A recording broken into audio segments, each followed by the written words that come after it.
Okay.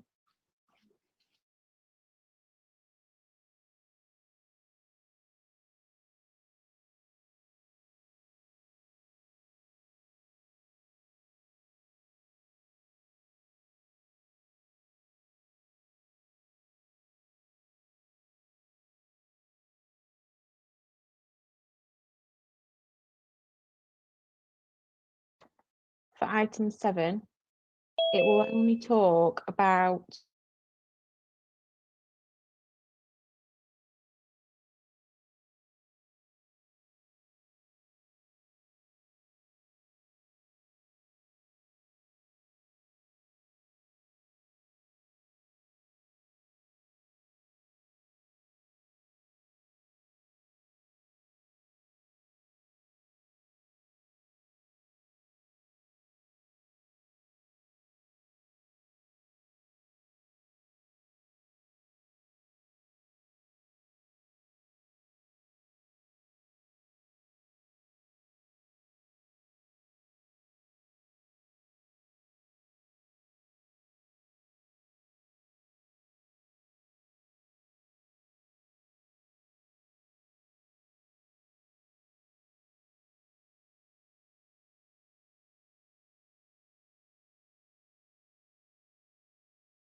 We are now live.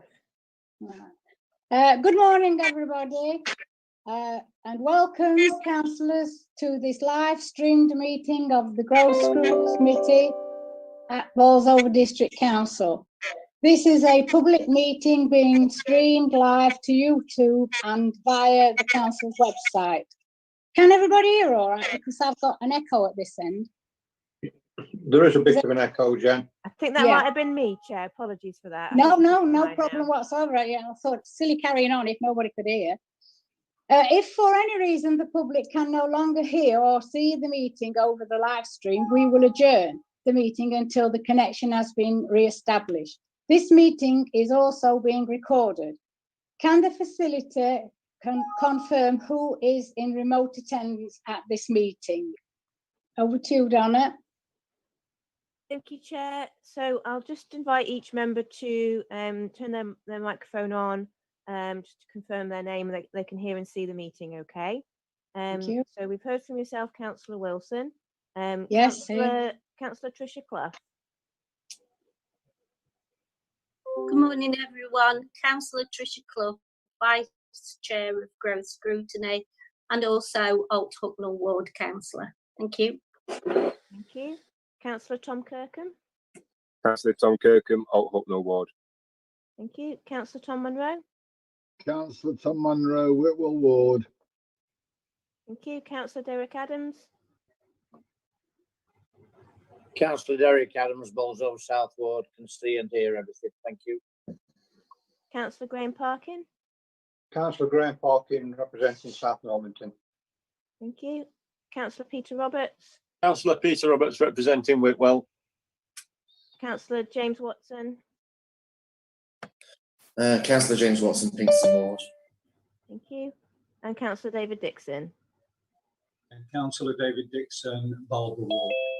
Thank you. And then in the meeting room at the Arc, Councillor Chris Kane. You're as a member of the committee.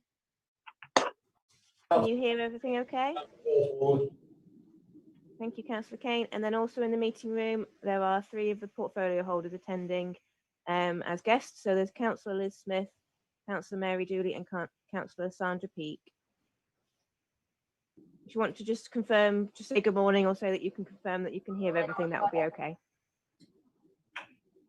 Thank you very much. And then we also have some officers to assist the meeting today. So there's myself from governance facilitating the meeting.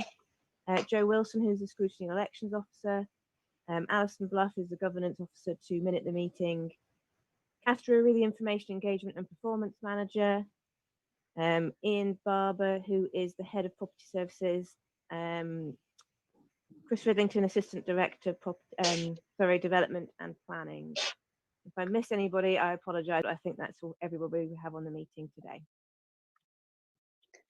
Thank you for that. Before we start the meeting, members are reminded that the meeting etiquette that has been circulated to them. All members should have their microphones off during the meeting unless you wish to speak and you have been called on. Members attending remotely, please leave your cameras on during the meeting. Also, for remote members to request to speak, please use the chat function, type, speak, or raise your hand on camera. The chair will then call on you to speak during the discussion debate. When a vote is to be taken, this will be by show of hands for those attending remotely. Please ensure your hand is visible on camera. If any member is disconnected from the meeting, please try to rejoin as quickly as possible. If you have any technical difficulties, contact one of the support officers assigned to the meeting in my email to you. If you were about to speak, the meeting will wait a few moments for you to rejoin. I will hand back to you to start the agenda. Thank you. I will now begin the agenda. The chair will take the meeting through each agenda item. Item 1, apologies for absence. Thank you, Chair. So we have had apologies from Councillor Jim Clifton. Chair, if I can just remind you with the notes that you have for the meeting, if you just read the highlighted sections, the things in italics are notes for the support officers. Apologies for that, sorry. Not a problem. Right. Item 2. Chair, Yes. can I just say, I've got my hand up. We've got a label on the screen saying this meeting is being recorded and it's blocking out 2 councillors. I'll ask someone to come in to adjust that for you. Yeah, thank you for that. So right back to the agenda. Item 2 is any items of business, urgent items of business. I've got none. I don't know whether Donna has or anybody. Joanne? Not today, Chair, no. Thank you. Item 3 is declarations of interest. If anything occurs during the meeting, I'm sure you'll make it obvious that we will be told that it's appeared. Item 4 is the minutes. To consider the minutes of the last meeting held on the 15th of July, which start on page 5 to 14.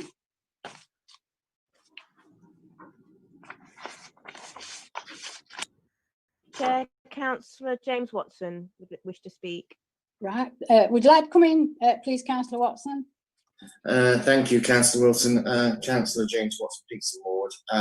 On the minutes at page 13 in your pack, which minutes the when the committee was in confidential terms, where it says moved and seconded, resolved that the progress against the new recommendation has been noted. I abstained on that vote and asked for it to be recorded in the minutes, and it has not been so. And that's on page 13, do you say? Page 13 in your pack. So basically, after the exclusion of the public and post-scrutiny monitoring report, review of income generation, exempt paragraph 3, that's the title. Yeah. And then go down, it says moved and seconded, although it doesn't specify who moved and seconded it. But I abstained in that vote and asked for my abstention to be recorded. Right. Joanne, could we have that amended, please? Yeah, that's fine. Just to confirm, Councillor Watson, we've got your abstention on the exclusion of the public, but it's also on that last item. It was, yes, because of the difficulties I found myself in. That's fine. Thank you. So, Joanne, you're seeing to that, and Donna, and is that all right with you now, Yeah. Councillor Watson? Do we need to move it and second it, or is it just all right? Yes, so we'll make a note of the amendment that needs to be made, and then Chair, if someone can move and second the approval of the minutes subject to that amendment. Yeah. Well, I'll move it. I'll second it. Thank you. Which councillor is seconding it? Name, Dave please. Dixon. Thank you. All in Everybody favour? volunteer, Chair. Yeah. All in favour of the amendment, please show hands. That's everybody, Chair. Right, thank you, unanimous. Right, we now move on to item 5, which starts on page 15, a list of key decisions.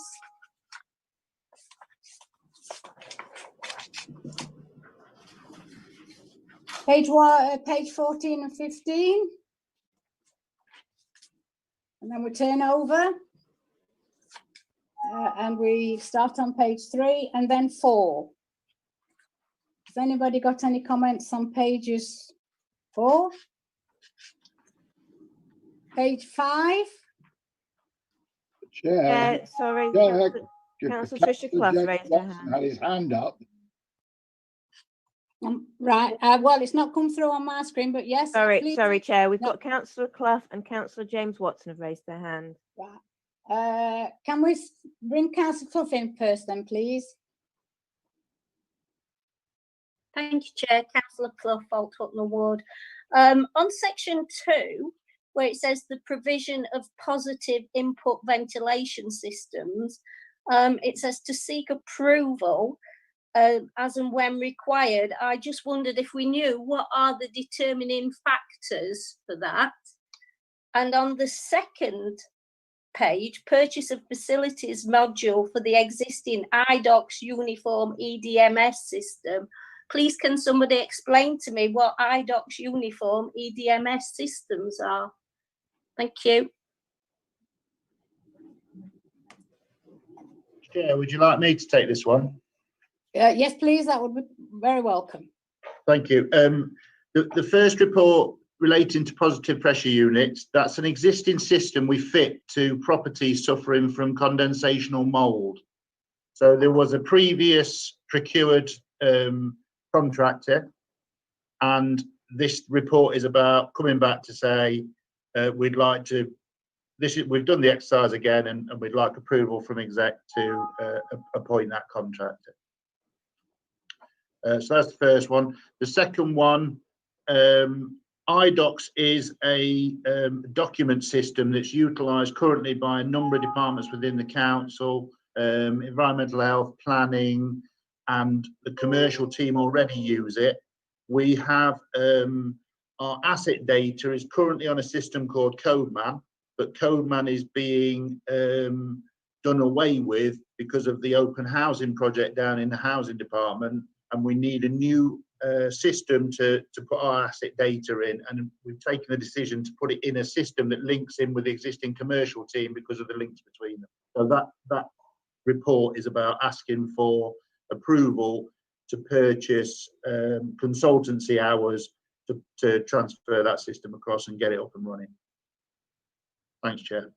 Yes, thank you. There's somebody in the meeting room have got their hand up. Is it Councillor Peake? Yeah.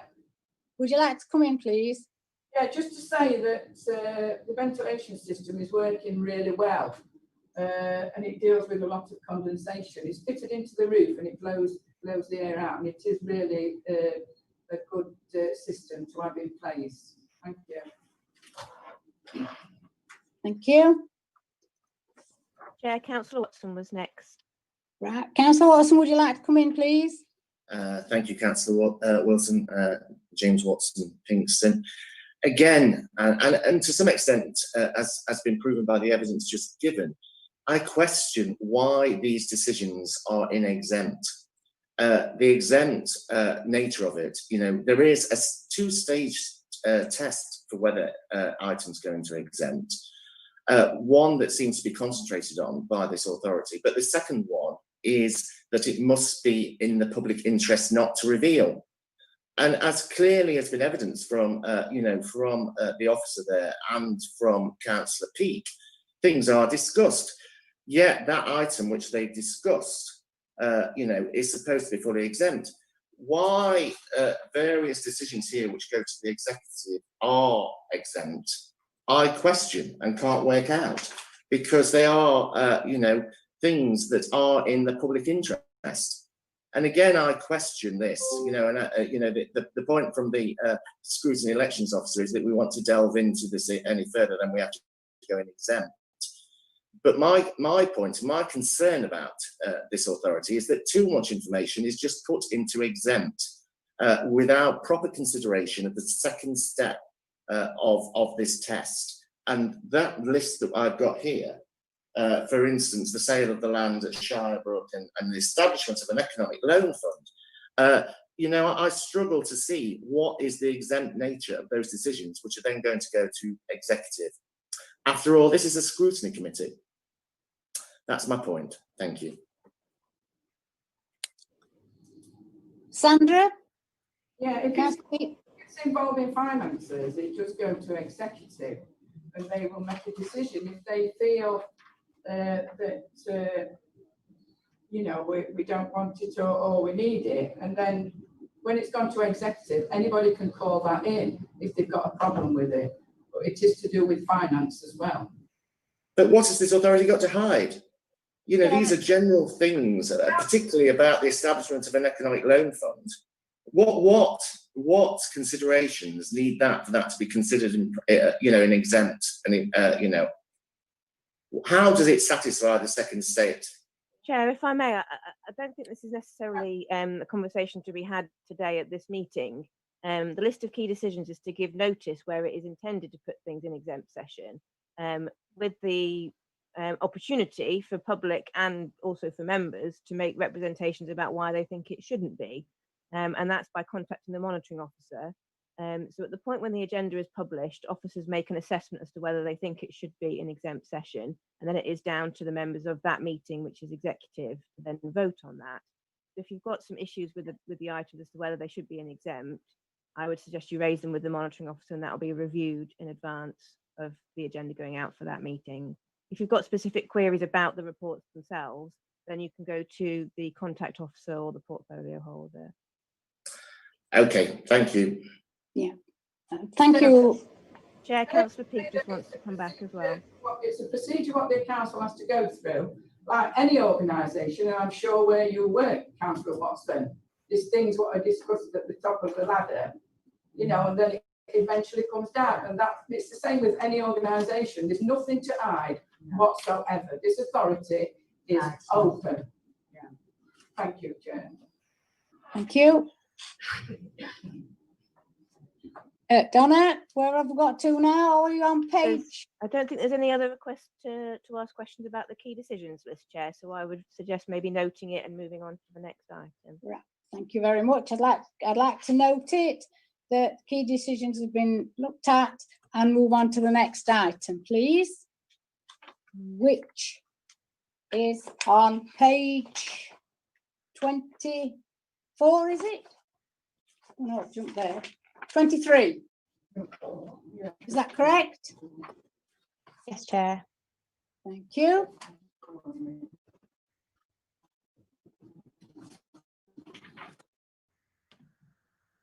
Who's coming in on this, please? It's page 5 of your notes, Chair.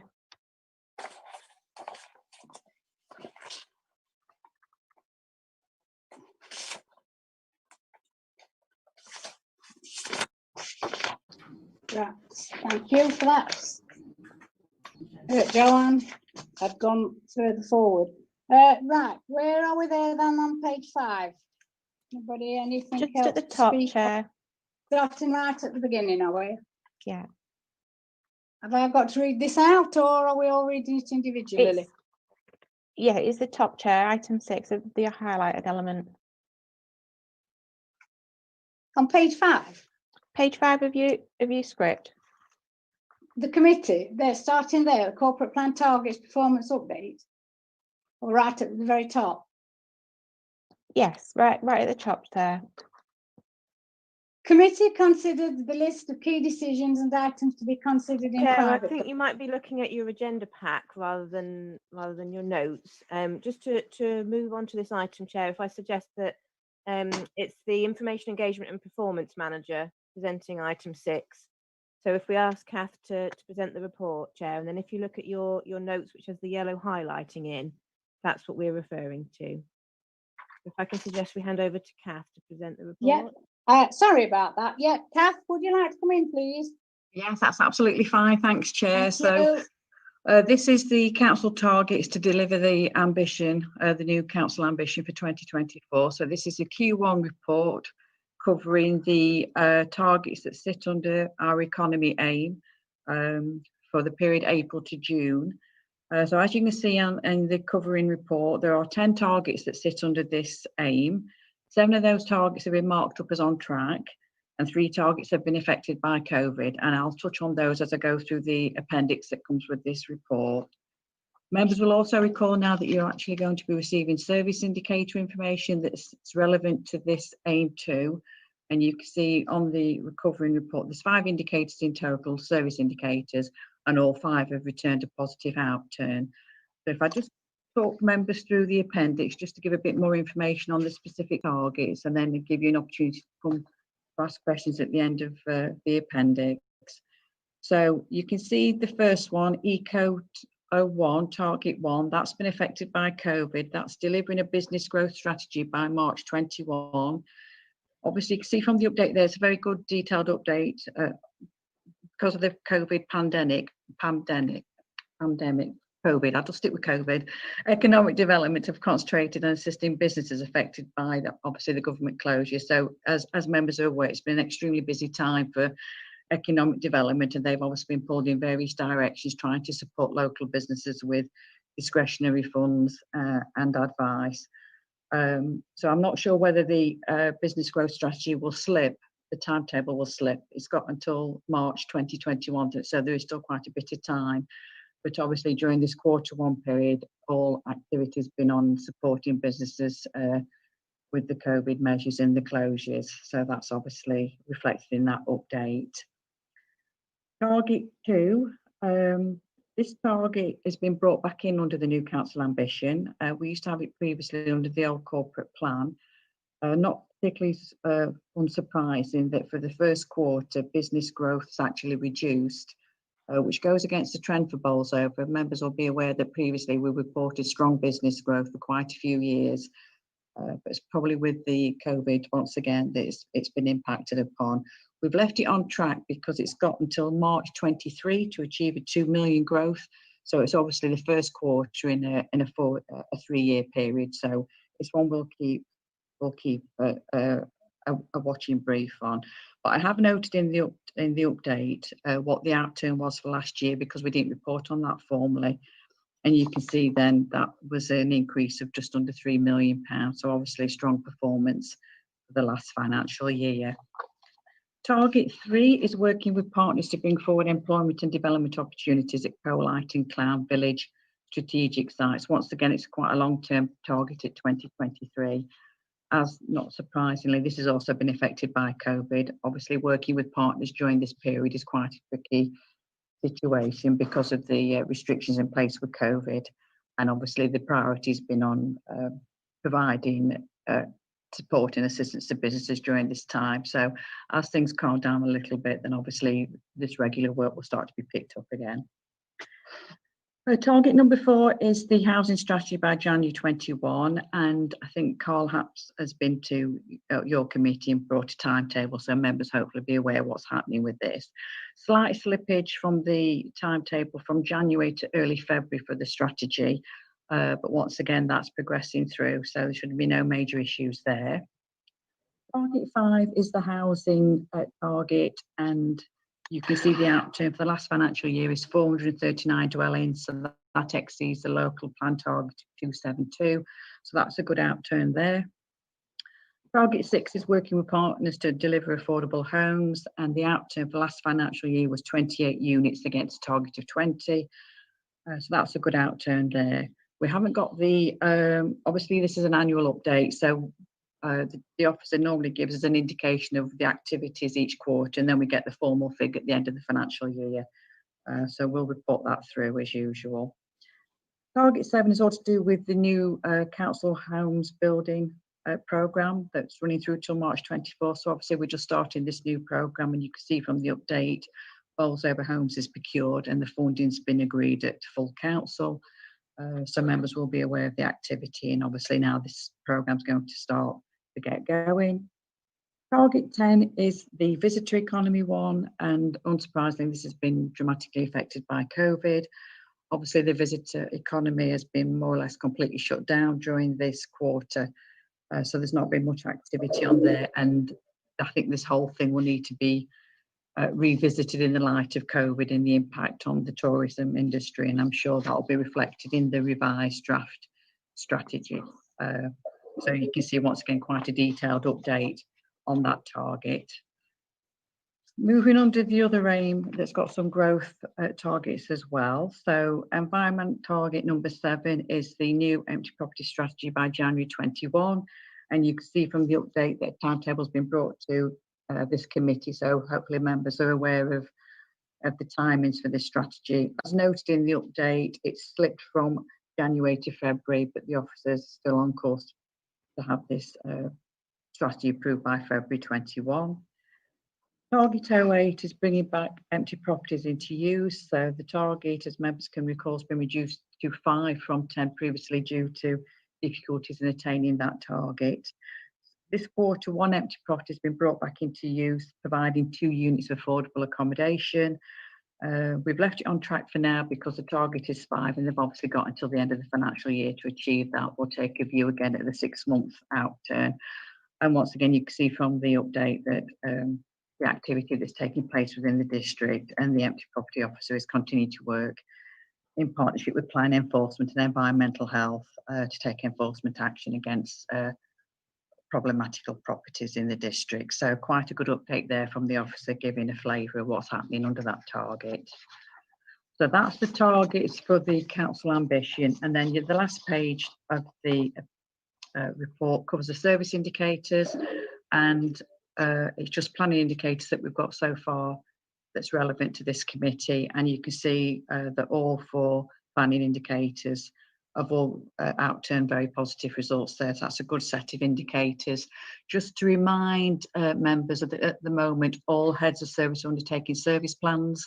Service plans will need to be signed off and agreed by the end of October, and I imagine that will result in refreshed indicators being pulled through to scrutiny committees, various committees, so there should be wider information coming through to support your scrutiny function there. So that concludes that report, Chair. Thank you for that report.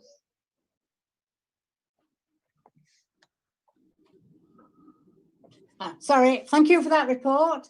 And do members have any questions on the report? Yes, Councillor Chair. Watson? There's Councillor Clough, Councillor Dixon, Councillor Monroe and Councillor Watson. Right, Councillor Clough then first, please. Thank you, Chair. Councillor Clough, Old Hucknall Ward. My question relates to Eco Point 03, and it's specifically regarding the Coalite Centre. And my question is, what is being done to address the pungent smell that still emanates from the Coalite Centre? Because that is off-putting for businesses and for clients and also for residents. I had to, unfortunately, drive past there last week, and the stench was awful. And it was on social media from a lot of residents who live in Bolsover too. Thank you.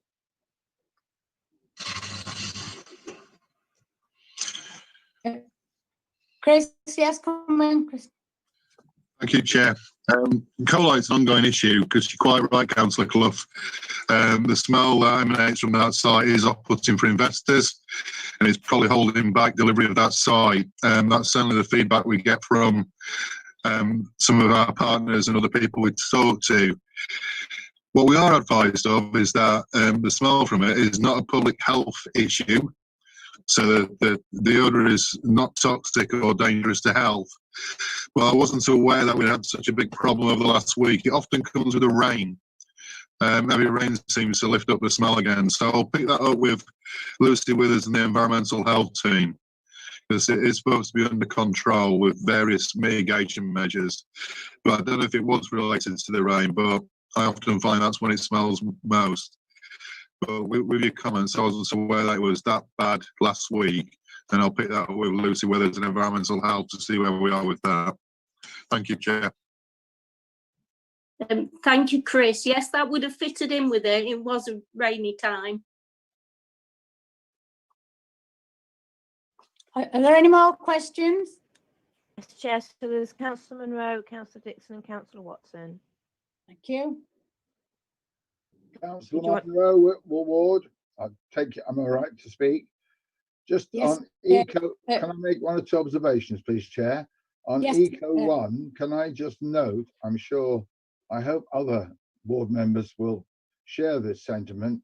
I would just like it noted the gratitude as a ward member, like to express towards the economic unit for the diligent way in which they have ensured that the available grants from central government have been administered to local businesses. A number of issues were raised, myself and Councillor Roberts picked up from various businesses where there were slight delays and they were immediately dealt with, and just think it would be useful to pass that comment on. So that's Eco 1.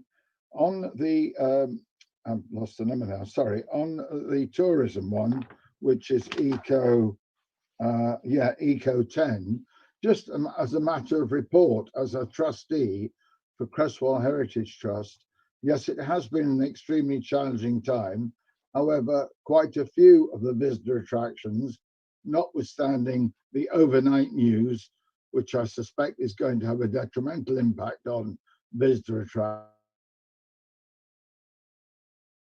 things have picked up in the last fortnight since the facility reopened, with good visitor numbers and targets in terms of the catering facility and cave tour visits picking up and matching what they should for this time of year within reason. So there was a recovery beginning, but I suspect that could be spiked with the announcement that we are likely to get today. We've already had one announcement about no further gatherings of more than 6 in public. So I suspect that's going to have an impact on all of our visitor attractions. But I'm just trying to be positive. Thank you very much, Chair. Thank you for that information. Councillor Dixon next. Yeah, Councillor Dixon of Barbara Ward. ECO3. Can you explain? And I noticed that we've got employment and development down for Clown Garden Village. Are the two going hand in hand here? You're saying that you want the you're looking by 2023. I noticed that for Clown Garden Village, everything seems to be revolving around the Treble Bob roundabout, and whether that's completed first before anything can happen. But that is also going to affect the employment strategy for that area, or could that go ahead separately without the developments of the Treble Bob roundabout?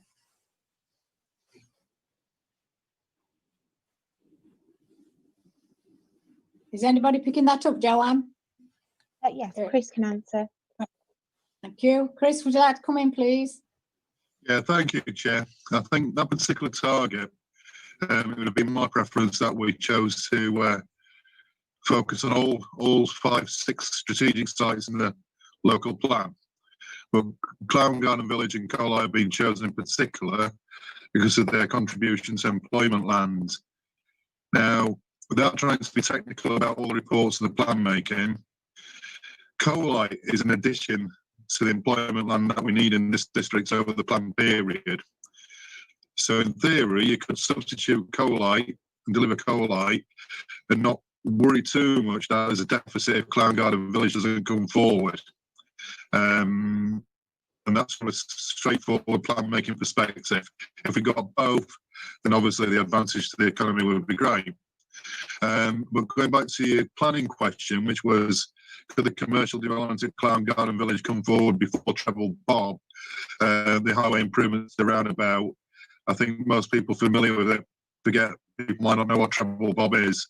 It's an extra roundabout down from junction 30 as you're coming towards Clown, where just near Tally's End, and you go to Worksop in one direction, Chesterfield the other. At the moment, as the planning conditions are set up, on the advice of Highways England and County Council, then no, the commercial development can't come forward until the improvements have been made at Treble Bob. Thank you, Chair. Thank you for that update. John, is there anybody else wanting to speak on this? So, have I missed anybody? Councillor Watson has a question, and Councillor Parkins now raising his hand. So Councillor Watson first. Yeah, Councillor Watson, would you like to come in, please? Thank you, Councillor Wilson. James Watson, Pixon Ward. My question is for the Information Engagement and Performance Manager. In that, basically, in your report, and on the 10 targets that you put down there, could it not be seen that all 10 targets would be affected by COVID-19? And so the 3 targets that you've highlighted as being COVID-19 affected, that really just reflects the priority of those targets. rather than that they've been affected by COVID-19 or not. Is that fair? Well, those 3 targets specifically have been affected by COVID because the activities have had to be diverted to other priorities at that time. Whereas with the other targets, those targets have still been managed to be progressed as planned. So that was why we drew the distinction between targets that have been adversely affected by COVID due to reprioritisation of resources and those that have managed to continue. So, for instance, we reported today a number of outturns for last financial year. Obviously, that was unaffected by COVID, and that's because some targets have some delays in the monitoring period. So we didn't want to put everything down to COVID, where we'd got an update that we could provide members. We didn't want to just use COVID affected for everything when that's not the case, because we obviously as a council want to show that a lot of businesses continue as usual. So it does priority. Sorry, Councillor Watson.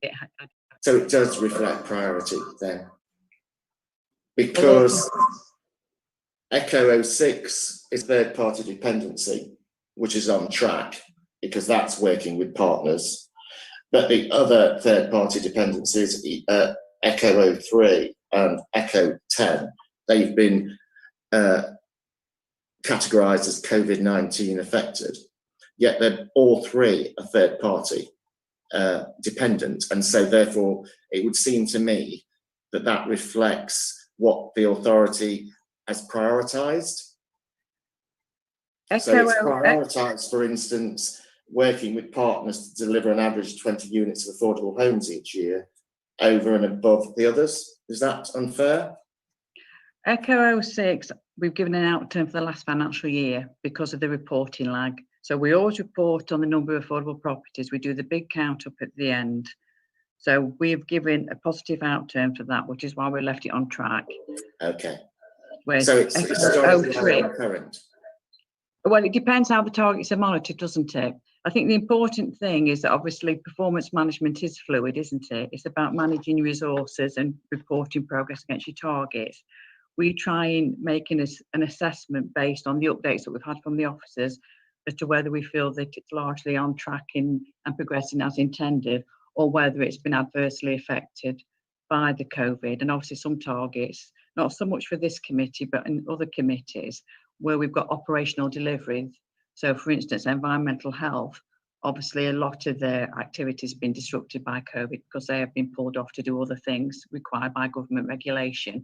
And we have just tried to reflect that fairly in the assessment of the targets in the report.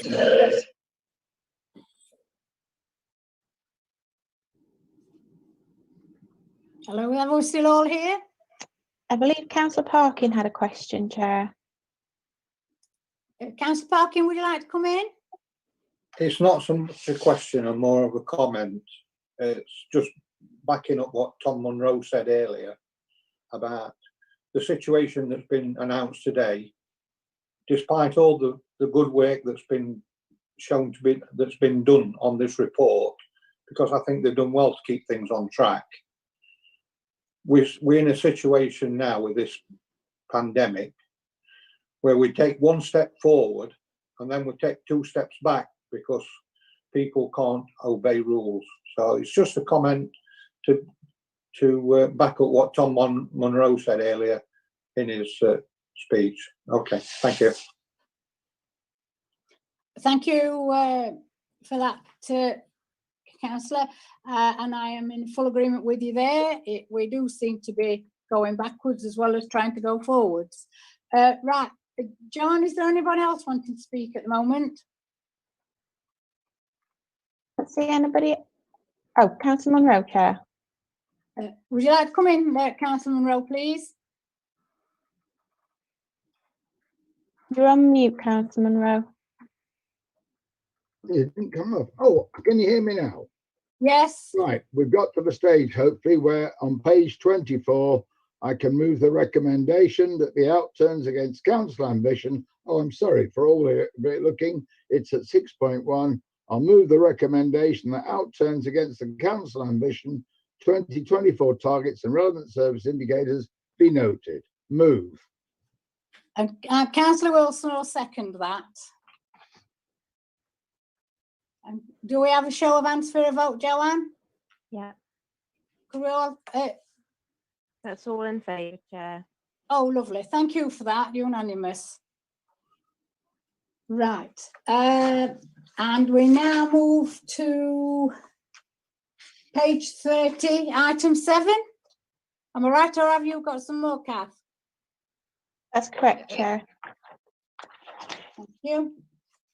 Okay, so you're handing over to me now to deliver the growth summary update. So this is the 19-20 end of year update for the growth summary. So just by way of reminder, this growth summary was established in 2014, and members will be aware that a new business growth strategy is in the new council ambition to be developed this year. So this is based on an older strategy. Members will probably recall we've got 3 priorities that were established in that strategy. And in this report, with it being an end of year report, I've put some key achievements. We've just drawn some key achievements together for the period 2015 to 2020, just by a way to sort of close off that existing strategy. So you can see on the first page some of the outturns for supporting enterprises. So the number of businesses that have been supported over this period, the investment in the leader programme and the creation of jobs, and also the council's business growth fund and the creation of jobs once again for there.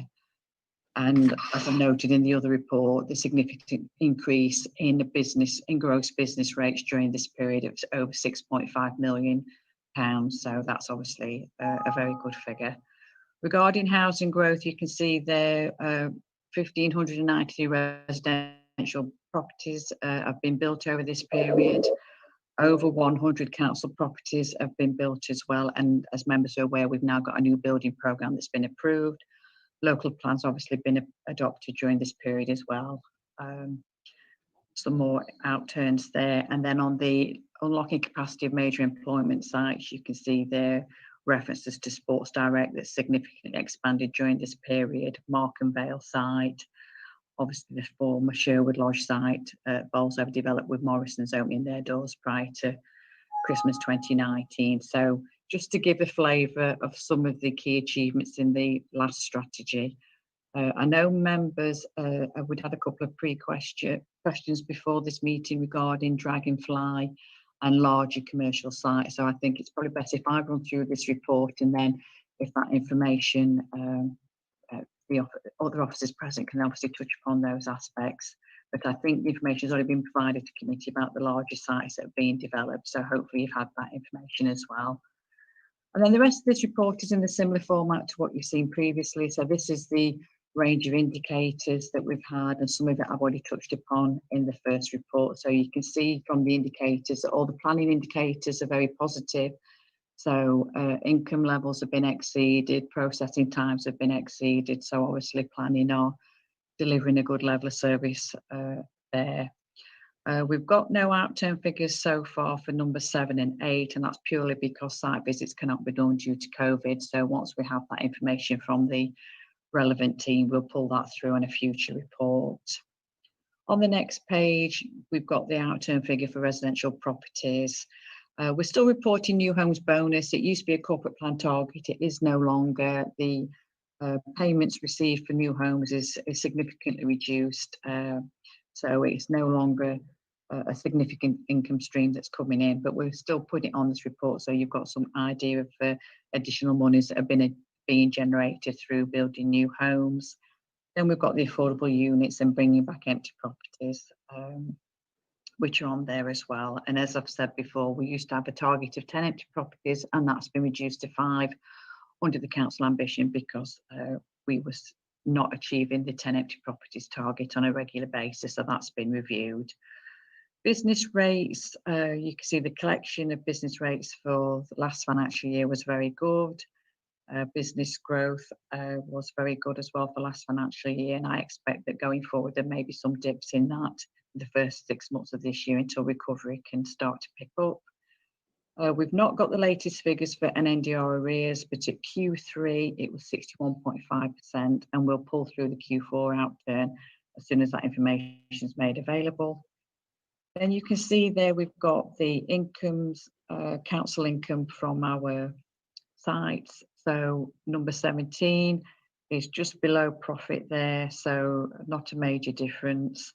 The tangent is a little bit lower, and there's a note further in the report that gives some explanation around the tangent. And Plesley Vale, you can see there that's exceeded the profit that was forecast for the last financial year. So some decent figures coming through there. Business Growth Fund, and there is showing none for the last financial year, but I know from an update from Laura Keller that those 4 have been awarded since, so they've come through in this quarter as opposed towards the last quarter. So I don't think members need to be unduly concerned about that. That provision and that money has been invested and allocated subsequently. And then just for context, we've got the grants, the leader grants that members are aware of. That's obviously programmes now closed. Good set of results on the apprenticeships. You can see that the target was 12 and we've achieved 16, so that's good. And once again, businesses supported, that's been exceeded by a lot. And then we've just got the district-wide information, which obviously the council can't drive this entirely on its own. This is down to a lot of organisations, the government and the state of the local economy, but it's there to give you some context. So you've got the out of work benefits claim count, average earnings, house prices. So you can see that information there.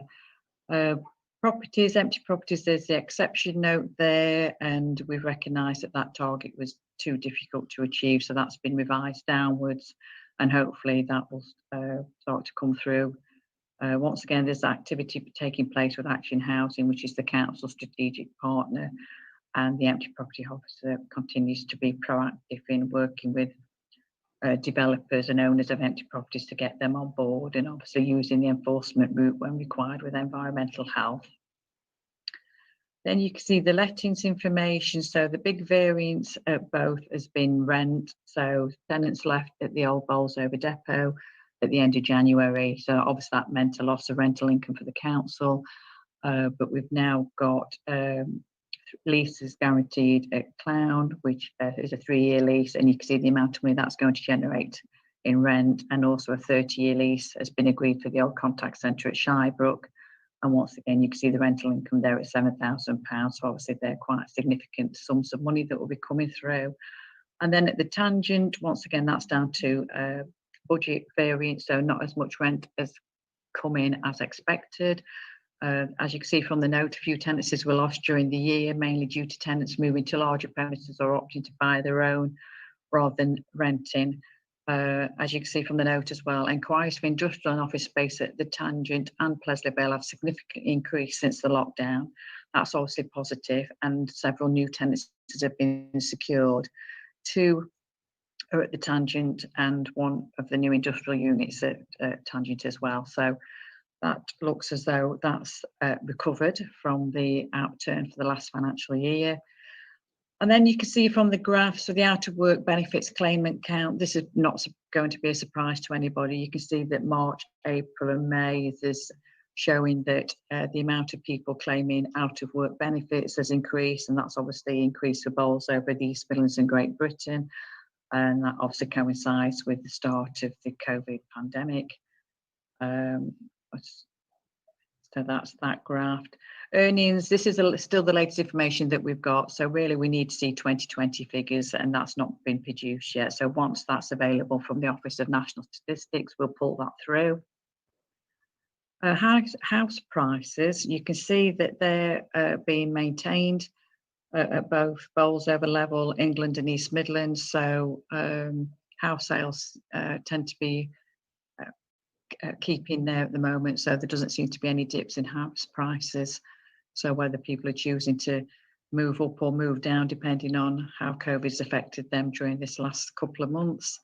And then we've got the adult skills level, and this is once again the latest information that we've got. So when we've got more up-to-date information, we'll pull it through. This was compiled by the policy unit in July last year, so I would expect that we should soon be able to pull through statistics for this for last year. I think obviously it's quite a big time delay in this information coming through from the policy unit.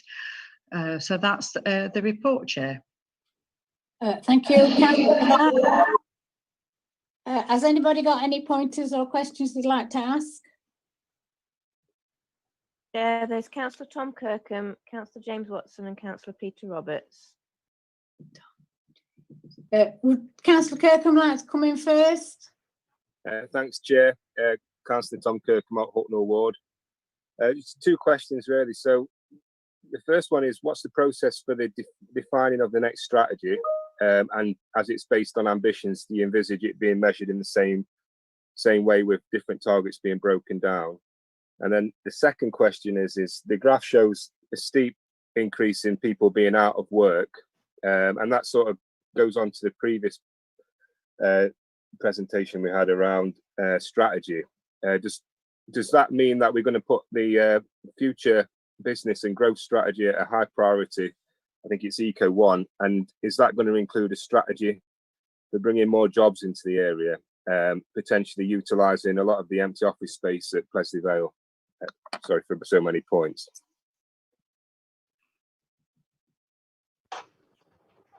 Chair Chris Fridlington has like to respond to that. Thank you. Come in, Chris, please. Thank you, Chair. The business and growth strategy, Kath did mention it earlier on. That work is still ongoing. We basically drew up an economic recovery plan in the early stage of COVID, which is starting to morph into a business and growth strategy. So it is a priority for us. It has been an ongoing priority to start putting the strategy together during lockdown and so on. And quite clearly, jobs alongside our colleagues in partnership is one of the huge objectives in there. There's a whole range of work going on around the Institute for Technology, trying to get the employment sites up and running and so on. So I'm not quite sure I've covered all Councillor Kirkham's points, but yes, the business and growth strategy is a huge priority for our department, and we aim to meet the original deadline, which I believe is by the end of March 2021, so in the next 6 months. But as I say, there's an ongoing plan that we're working to that leads into that. So it's not as though work has stopped on those things, it's continuous really. And as I say, we work in close partnership with the partnership teams, such as Laura Keller, to work with the jobs and partnership and the skills. And there's a huge amount of work going on around that. You might have seen the Kickstarter scheme coming in with the 6-month work placements. That's a bit of ongoing work we're doing now to get ourselves registered as I forget the correct term for it, but as an organisation, we can host up to 30 Kickstart employees, or allow businesses that can't take on 30 placements to allow them to come through us. So we sort of act as their mentor for it. So yeah, like I say, sorry, that was probably quite a long answer. I hope it made sense. That's great, thanks. The other bit of the question was around the new strategy, how that ambition is going to be mapped to targets. Do you envisage it being similar to the way the previous one was? Yeah, I think that's a work in progress for us. I think we want it to be about delivery and actions and meaningful stuff. So yeah, you know, we'll try to work that up, and we're again working with our portfolio. There's a service plan things going on, which is one set of objectives. But more than welcome a discussion about what objectives or targets we think we should be reporting to yourselves and the council as a whole. That's what we do want to do is give something that is worthwhile and meaningful. We can actually see the progress we're making, rather than sometimes we have quite woolly stuff, which is, not. Okay, thanks. Thank you for that. It's Councillor James Watson next, if you'd like to come in, please, with his question. Thank you, Councillor Wilson, James Watson, Pinkston. On the report there, my question, I think, is for the Information Engagement and Performance Manager. So on the report, you presented some figures on business rates growth and arrears. Is data available that splits that by ward? And if so, are you able to circulate that? I'm not sure if they have the arrears figures by wards, but I can by all means check with Michelle Wetton, the benefits manager, to see if that information is available, and I can feed that information back after the meeting. And the business rate growth as well? I'm not, once again, I don't know if they'll have that by ward, but I can make the same enquiries to whether that information is held in that way, and then let you know after the meeting, Councillor Watson. Because it will be the NNDR list, which, you know, practically should be able to be split by ward. Yes, I'm not saying that for their purposes they don't need it by ward. Obviously, it's businesses are geographically based, but obviously that's not their priority in the way that they manage the system. So whether they can extract it by that. But it would help to see the picture, a greater granularity of the district, to see, you know, if there were particular areas that were growing and particular areas that were not, and particular areas that were, you know, in arrears and so on and so forth. That granularity would help to form a better picture of growth or lack of growth within the district. Well, that obviously the function of revenues is to bill and collect the information. It's those who hold the information.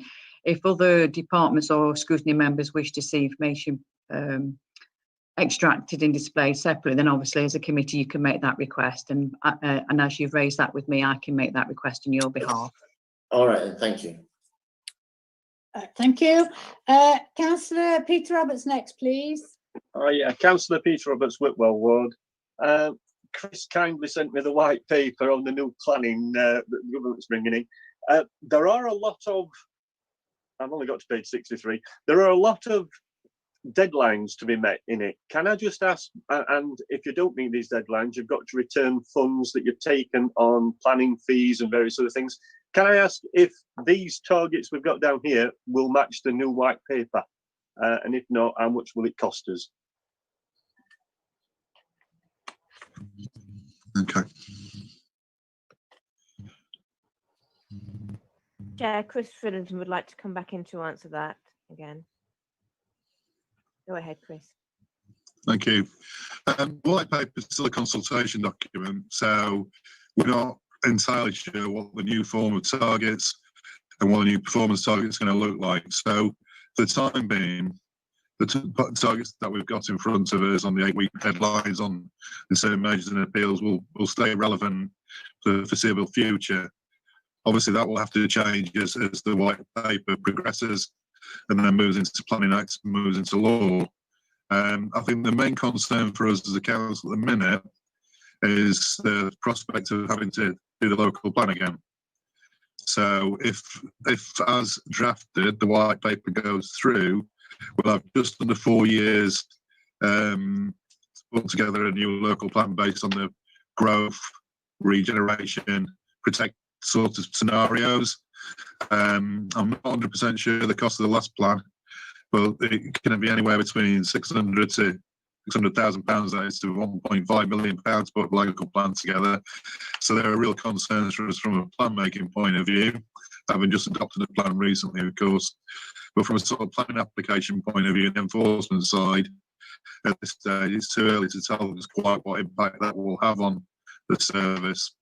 Obviously, the white paper is focused on digitisation, and it's talking about artificial intelligence. So the long term, there might be quite significant changes to the makeup of the planning service and what it actually does. But as I said, it's a consultation document. It's very early stages. There might be quite significant changes to it, yeah. Thank you, Chair. Thank you, Donna. Thank you. Can I just come in again? Have we, I forgot what I was saying. So are we going to put anything forward on the white paper? Have we got any notes we're going to send to the minister or anything to say, oh, you know, this is a bit, we can't do this, we can do that, we can't do the other? Are we sending anything through? That's quite a significant. So there's quite a significant amount of work being undertaken by officers, including myself, the planning policy principals, Sarah Cage, new planning manager, putting together responses, detailed responses to each point. Obviously, as you imagine, across the planning profession and across different councils, it is a big issue. So there's various different workshops and seminars going on where ideas and thoughts about the paper a piece of bread.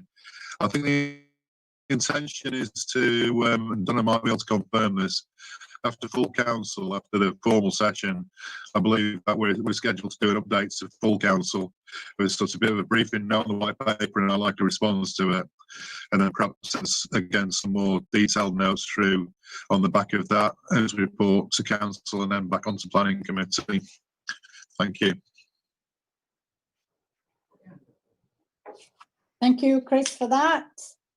Is there anybody else want to come in, Joanne or Donna? Councillor Tom Munro, Chair. Right, thank you. Councillor Munro, would you like to proceed, please?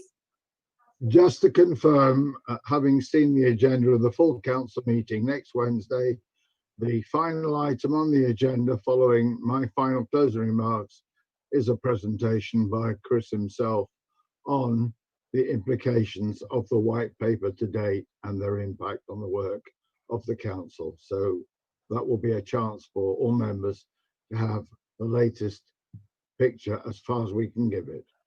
But I would remind all members, it is a white paper. It's not yet legislation.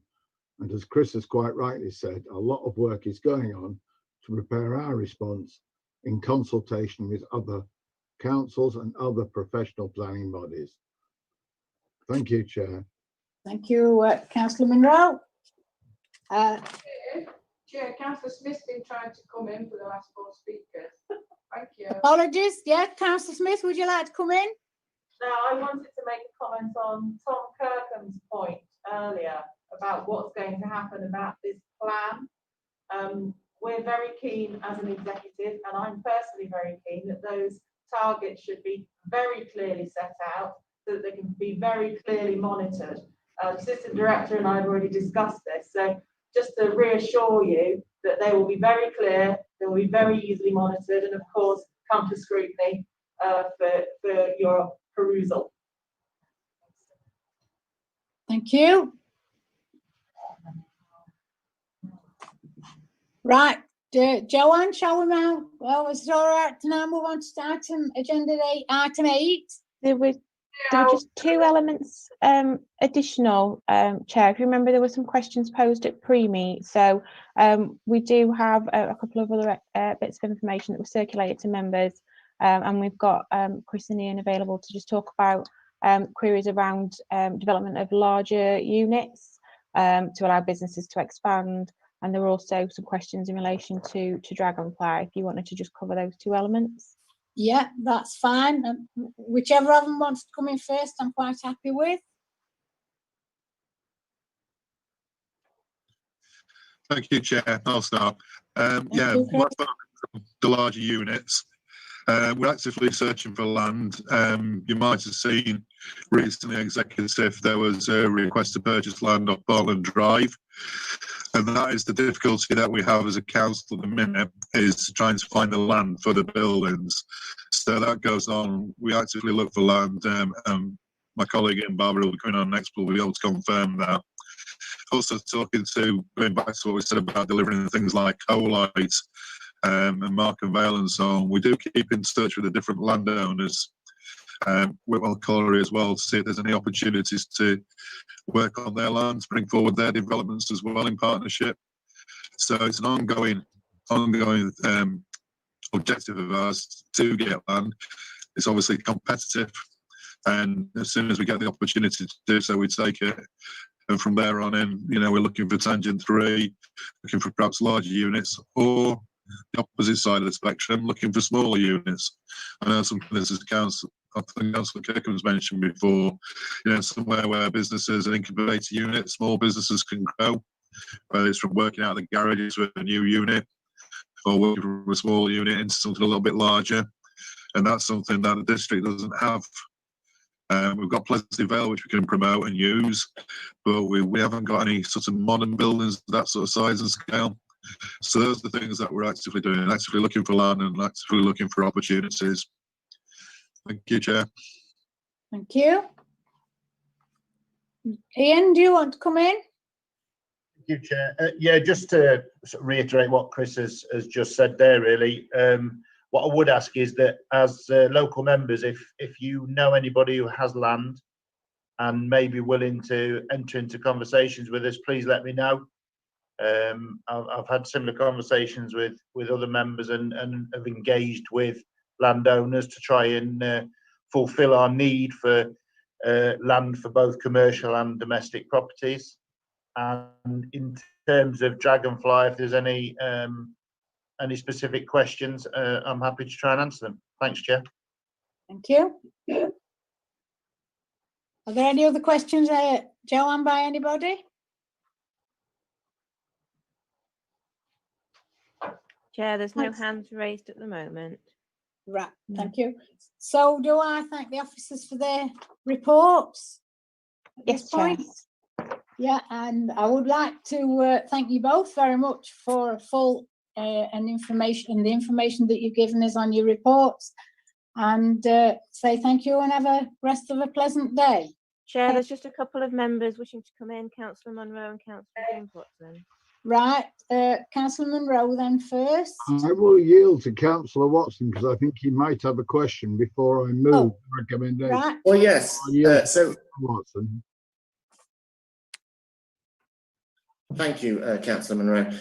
So with this meeting, are we not, the next agenda item is agenda item 8? Yes. And I would, if it's not too bold to ask, appreciated the Assistant Director of Development stayed in the meeting while we discussed that, please. Joanne, can somebody advise me on this? Are you okay to stay, Chris? Yeah. Yeah, no problem. Yeah. Right, that's absolutely fine. That's lovely. Thank you. Thank you. Notwithstanding then, Chair, I'll move the recommendation on page 31 at 6.1 that the indicators be noted. Right, thank you, Councillor Munro. Can I have a seconder, please? I'll second it. Councillor Wilson. Can I have a show of hands, all in favour?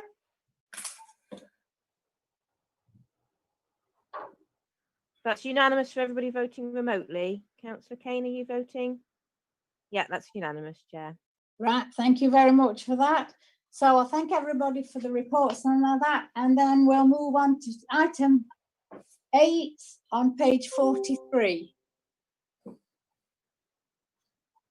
Okay, Chair, if I may just introduce this on your behalf. Yes, members, you will have please. seen this document before. It was circulated to you during August. So this is an additional copy of the call-in response from the reconsidered decision of the Director of Development in relation to the sale of land in Blackwell. This is what you reviewed in June. Yes. So this response is the conclusion of the committee's work on that original decision and call-in. However, Chair, you'll be aware that there have been some queries on this as a final response.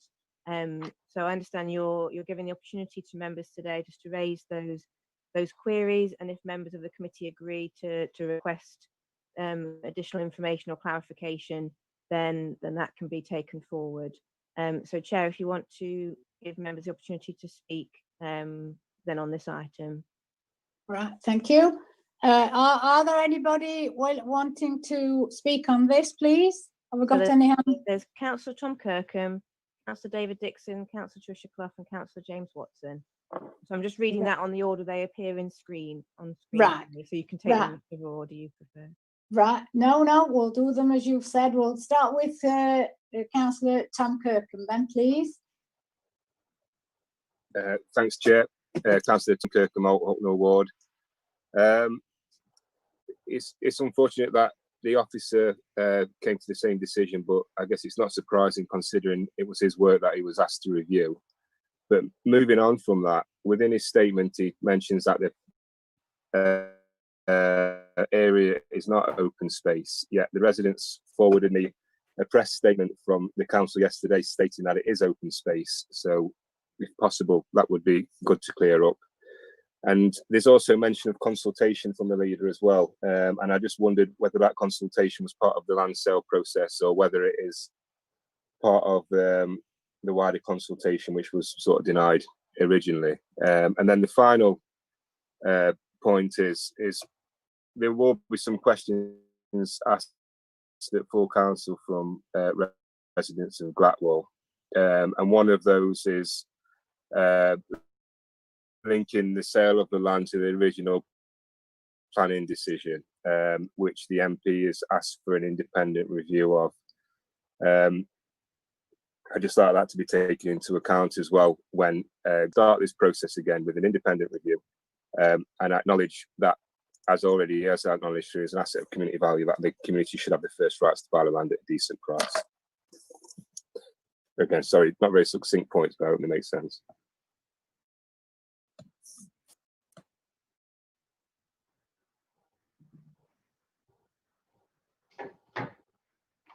So, Chair, I suggest if you take all the questions sort of together, and then we can respond, or the committee can discuss what matters they want to take forward.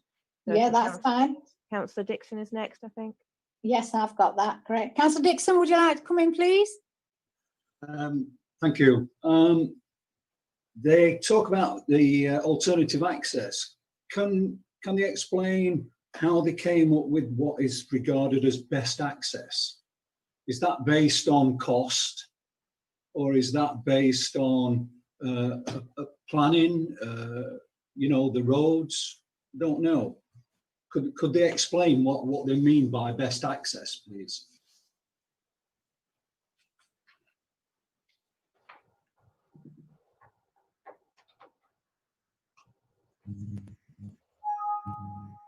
So do you want to bring Councillor Clough in next, Chair, or do you want to take any responses at this point? Whichever you think is the best way forward. I'll just check, Chris, if you're okay to make a note of the of questions, and we can come back to them if that's okay. So, Councillor Clough, do you want to go next, please? Right. Thank you, Chair. Councillor Clough, Althucknall. I concur with what Councillor Tom Kirkham and Dixon have already asked, but also to ask what information Mr. Galloway based his sentence from a review of information. It was clear that local members were aware of the land sale. Unless I had a crystal ball in my pocket, which I didn't, I wasn't aware of the actual land sale until the delegated decision came out. And there was a big hint in the brochure, which was produced from the proposed purchaser. But until that delegated decision came out, I did not know that that land was going to be sold. So I wonder what information Mr. Galloway has that's made him come up with that statement. Thank you.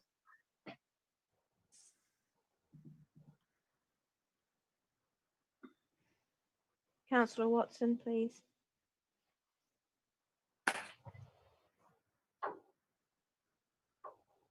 Am I on now? Councillor Wilson, have you called me? Sorry, yes, sorry, I was just making a note on something. Okay. Right. James Watson, Peterson Ward. Yes, so my comments echo the two people who've already spoken, and that is that the reconsideration notice, to my view, was extremely lacking. It lacked how the decision maker would come to his decision. So, for instance, that he failed to state how he came to assess whether it was open space or not, which is a key criteria for this decision. He just says, legal told me I could decide, and I've decided. But this is not. We need to know how he came to that decision, and particularly in the face of the evidence presented to him at the call-in by Councillor Anne Clark, for instance. That evidence there just doesn't seem to be noted by the Director of Development. Also, he seems to have failed to consider that there's been a material change, and that is that the land has been registered as an asset of community value. And therefore, part of his consideration that I would have expected is whether, you know, it is still competent upon him to make this decision because of that material change, and whether it should best be reflected to a democratic institution of some kind. And also, as again, that has been reflected, there seems to be, which is not included in his reconsideration, and which I've heard from various media sources, there seems to be now some form of public consultation, which, you know, obviously I'd like detail of what that public consultation is.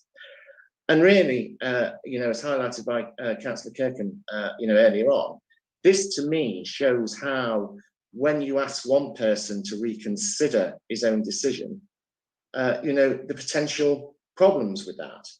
I mean, as I highlighted at the call-in committee, you know, several areas of public service, when a decision is reconsidered, it is not reconsidered by the same official who made the original decision. And there are all sorts of psychological reasons why that is so, but also practical reasons. So with the leave of the committee, I would like to propose, you know, that we make a recommendation to the Standards Committee, for instance, for any delegated decision, for if it is viewed on reconsideration, that it is reconsidered by another official. To my mind, this process shows how the current process involves over district council is lacking. I hope that you know, that people on the committee will support me in that thing, Jiggers, that we make a referral to the Standards Committee, suggesting that they review whether delegated decisions taken by officers on consideration are reviewed by themselves or by another officer. Thanks. Yeah, thank you for those points of interest. Can we now bring in who's next? Is it Trish? No. Chair, I think we've had the questions. Sorry. If I could just ask Yeah. Joe to come in first before we then go to Chris, if that's okay. That's perfect. So I just wanted to remind members that in terms of kind of having this discussion today, we were conscious of a number of queries raised by members, and what you are able to do is ask for that clarity in terms of the paperwork that's now been circulated to the final reconsideration. But there are elements that, while we are maybe aware of them, they are outside of the calling decision. So I take the points raised by a number of councillors that you're aware of a press release now and a potential hint at consultation. That isn't something that you looked at as part of the original calling procedure and the original decision. So while these are considerations which we could suggest that the officers need to be taken into account, we can't actually challenge that at this point, because that's not the decision. You also, to some extent, you can't actually we aren't in a position where we can challenge back the reconsidered decision. That's not how the procedure rules work for the call-in. But what is clear is that a number of you feel that there should be some greater detail within the actual response that's been provided to committee, which I would advise you are within your rights to ask for that. And again, the points where there might be queries raised at full council, while I appreciate that may happen, again, that's something that's outside of this process that's happening beyond the original decision and the reconsideration of that decision. So I just wanted to kind of guide Chris a little bit on that. I think there are things where we can come back as a committee and ask for further clarification, but there are things that are outside of the original process where we were looking at what was decided. Does that make sense to councillors? Are people okay with that? Yeah, I'm seeing lots of nods. Chris, could I ask you to come back to councillors if you're able to? Joe, sorry again, just if I could just interject before Chris comments.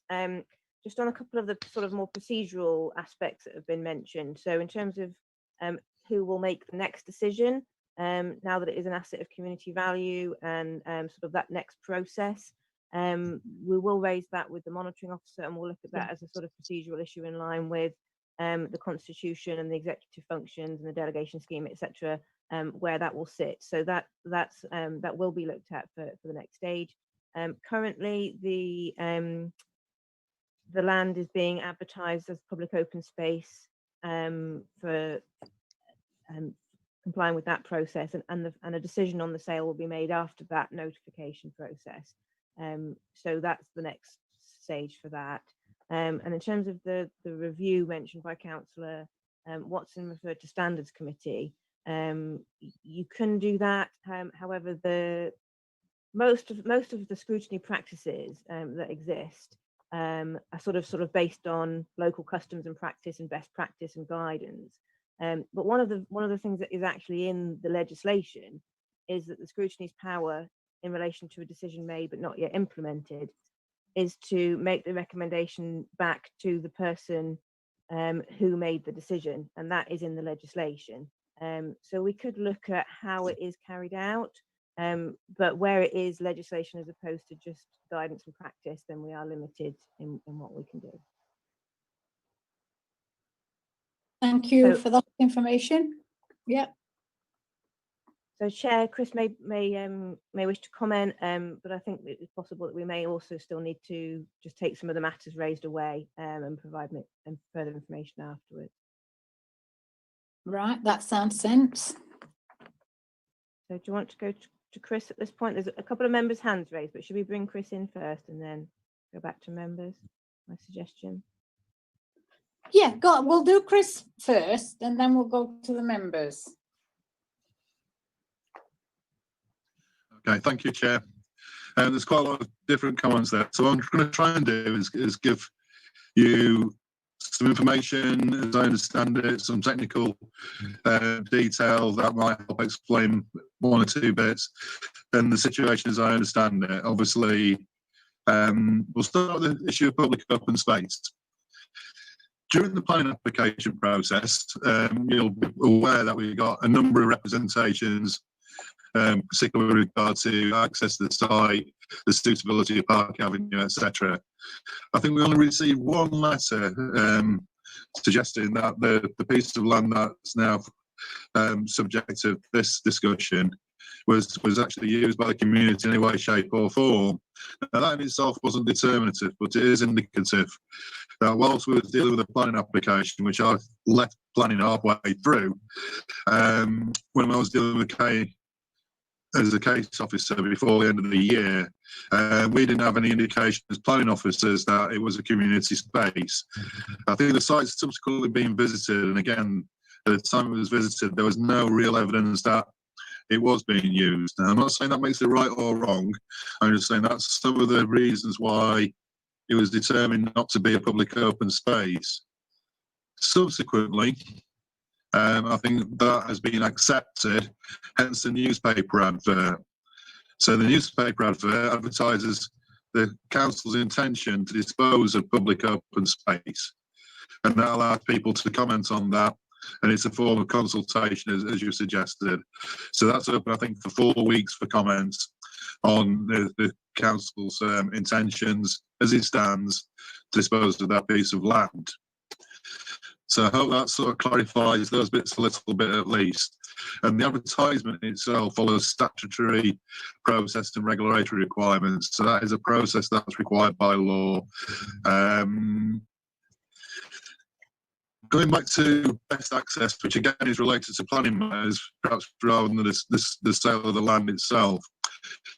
Blacksmith Row, I think, is the next one down, isn't an adopted highway. So you wouldn't be able to use that, generally speaking, for access to development. Park Avenue is adopted. And the Derbyshire County Council's local highway authority have raised no objections to the use of that road to access the site. Now, we might agree or disagree with that, but in planning terms, that makes it really difficult to say that that access is anything other than a safe and suitable access. Because you'd have to be in a situation, whether it be via independent review, judicial review, or any other form of review of that decision. You would have to explain why the Highways Authority, as the experts, have got that wrong, and that's very difficult to do. So that's one of the problems, that the Highway Authority themselves have raised no objections to this application, and thereby has said this Park Avenue is a safe and suitable access to that site for the amount of houses proposed. Now, we have previously, prior to the application and subsequently, asked the developer to consider using, there's a strip of land behind the back of the cricket ground, but he's not able to do so for whatever reason. That's not been specified. But it's established law, case law in planning, that once you've got a safe and suitable access or something other than is acceptable in planning terms, there is no requirement to look at alternatives. And you'd be doing wrong to refuse something on the basis that we might prefer an alternative. If the option is proposed to us in strict planning terms, if on the local highways authority advice that is safe and suitable, then unfortunately we're a little bit hamstrung with that. It naturally follows, I think, rather than anything sort of else that I can think of to say, that if you grant permission for a piece of land and it crosses a ransom strip, then naturally the next step for the developer is to purchase the ransom strip. In this case, of course, it's difficult because that ransom strip actually belongs to the council.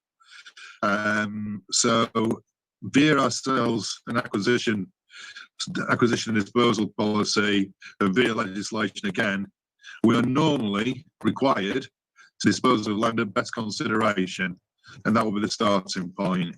So on a very neutral sort of line of thinking, if a developer's got a consent, they buy the ransom strip. We do that in various places across the district. I think we saw one recently at Hobthorpe, and it would just normally be the natural order of events. This is different, of course, as to the controversial nature of using Park Avenue and the fact that we own the ransom strip. But you would normally speaking, via the acquisitions and disposal policy, if someone comes to you and asks if they can buy a piece of land, that would be considered in accordance with that policy, and then you would look to get best consideration for it. I can't comment on the issue about how members might or might not have known about the sale of it. I have no idea. Obviously, Donna and Joan would be best advised about standards committee and the issue of who reviews this decision. And then for now, finally, I think the asset of community value. I don't think that it is a change, but it introduces a new procedure. So as we see it, I think, as I understand it, by law, we are now advertising it via newspapers, etc., as public open space, inviting comments on that.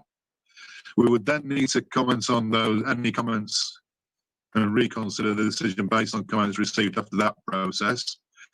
If after that process the decision is to still dispose of the land, then the next step would be to notify whoever it was who, I don't know, who was the community group that nominated this piece of land as an asset community value.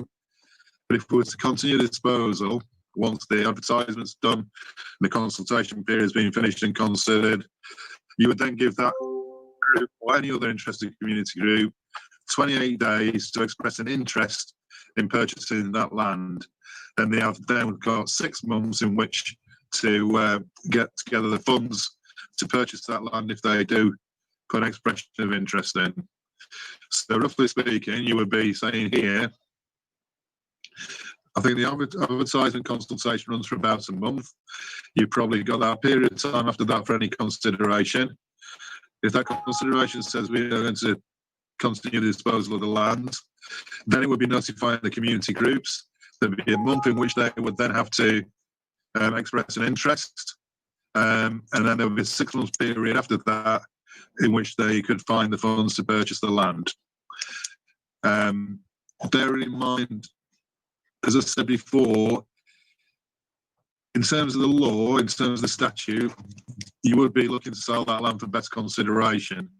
And obviously there's a discussion to be had there at some point when a community, if we get that to that stage, the community interest group, whoever it was, the nominating party or others, as to whether we could do less than best consideration. Because obviously at the moment, I think, off the top of my head, the land is valued at somewhere in the region of £240,000. I think that's covered everything, but please let me know if there's anything else. Thank you. Yeah, just before, there's a couple of members who wish to speak, but just before you bring them in, I just wanted to just correct something Chris said about the asset of community value process. It's 6 week period in which community groups have the opportunity to register their intention to bid on the asset. Its notification is to any community group. So the parish council was the one who made the nomination, and we also place an advert notice sort of on the site to make the opportunity to register to bid. It does have to be an incorporated community group or the parish council. Thank you for that.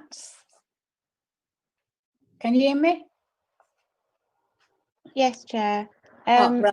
So there was Councillor Derek Adams indicating he wished to speak. Councillor Clough. Oh no, sorry, not Councillor Adams. So Councillor Clough, Councillor Watson, and there was Councillor Dixon, but we might have lost him briefly. So hopefully he'll reconnect. But certainly Councillor Clough and Councillor Watson wishing to speak. Right. Well, we'll bring Councillor Clough in first then, please. Thank you, Councillor Clough, Hucknall Ward. Regarding the newspaper advert, is this currently out? I don't take a newspaper. And is it on the Bolsover District website as well, the advert?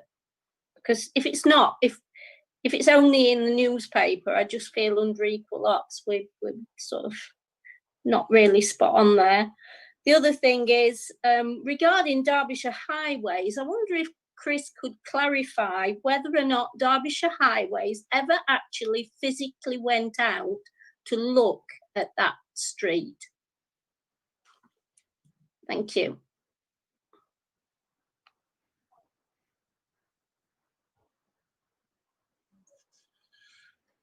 I couldn't say whether they did or they didn't, because obviously we've got the officer to ask with us here and now. We can certainly make the inquiry, but obviously they were well aware of the situation as they give very detailed comments on the actual access in the park as it comes out of the site. So I'm presuming they had good knowledge of that street and of that site. Just like I say, the specific requirements around the access indicates a good knowledge of that street and of that access.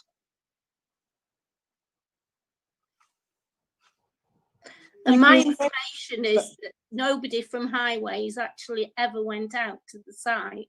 So I would like to know whether or not anybody did go out to visit. Just like to remind councillors that we were actually looking in terms of the decision at the sale of the land decision, not at the planning. And I'm concerned that some of the questioning in terms of a highways consideration of the site is actually straying into the planning decision as opposed to the sale of the land. I appreciate the concerns that you're raising, and I understand it's very difficult to separate the two to some extent, but any decision by Highways relates to the planning application, not our decision to sell the land, and it's important that we make the distinction between the two things. So I do feel the line of questioning is going down into something that we can't consider as a committee. We can't challenge what was decided by planning or question people's responses to the planning application, of which Highways would have been one of the consultees. I don't know if Chris is able to comment at all about the current advertisement of the site now. I believe it's live. I'm not quite sure where it's been posted. Yeah, I'd have to come back to you on that to be precise. And I know it's definitely going out to advert, and it sounds as though it has been, given the comments that are being made in the committee room today. But I'll have to come back with precise information on how and why how and where it's been advertised.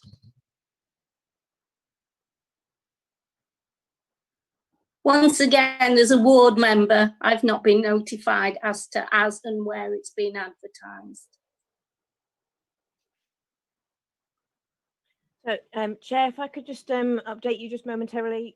Councillor Dixon has lost internet connection and he's going to try and join the meeting via phone. Hopefully he will pop up in a moment, but if he doesn't, then his technical issues may have to give his apologies for the rest of the meeting, but we will try to support him to rejoin.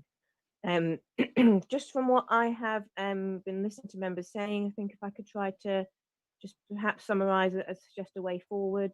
It seems members wish to have some more information from the director on how the open space assessment was made and what the current situation is with the notification and advertisement of that process. That seems to be the main point, I think, for the further information that's requested. I understand other issues have been discussed, but I think that's the main point that we've not been able to resolve today. I've already advised, obviously, the next decision in terms of the sale. We will take that through the monitoring officer and will inform you of how that will be conducted. And the referral to standards committee, it has been discussed already that the call-in process will be reviewed in terms of procedure through the standards committee. So if members wish to put further comment to that, you may do, but I don't feel it's necessary for it to be a recommendation at this point, because it is already in the standards committee programme. And the particular point that was raised in terms of reconsideration is again an issue of the legislation, but that would be looked at by standards. And Chair, Councillor Watson wishes to come in. Right. Okay. Yes, you've finished, have you, Donna, now? Yes. Thank you. Councillor Watson, would you like to come in, please? Thank you, Councillor Wilson, James Watson, Pinkston Ward. Thank you to the Assistant Director of Development for what he's just said. And particularly what interested me was that the Assistant Director of Development has now said that the land in question has been recognised as open space, which contradicts the reconsideration by the Director of Development. And because he kept his decision unchanged, and as we know, when we were in the call-in, it was his view that it wasn't open space. So I welcome that the council has now recognised it as open space. And my question, therefore, now that it is open space, and in accordance with the disposals policy, is it now no longer surplus? And if it's no longer surplus, it doesn't need to be sold. So my contribution to the call-in procedure on the 10th of June was exactly that. And if it's now open space and it contributes towards the strategic objectives of the council, which I think it must do, there's several pieces of evidence presented, then I struggle to see how the land can be determined as surplus. And therefore, if it isn't surplus, it doesn't need to be sold. That would be my point. Point of information, Chair. Yes, Councillor Munro. Reading on page 45, last paragraph. Since the Growth Scrutiny Committee call-in meeting, the land has been registered as an asset of community value. Any disposal will follow the restrictions set out on the disposal of listed assets. By definition, asset of community value is a listed asset. So the officer has taken that into account and has left it open to say the final result will depend on whatever the criteria are governing a listed piece of land. So to say the officer hasn't taken into account of it is a factual inaccuracy. Can I come back on that, please? Yes. If on page 45, it says this is part of the reconsideration. The land has been assessed as not being public open space.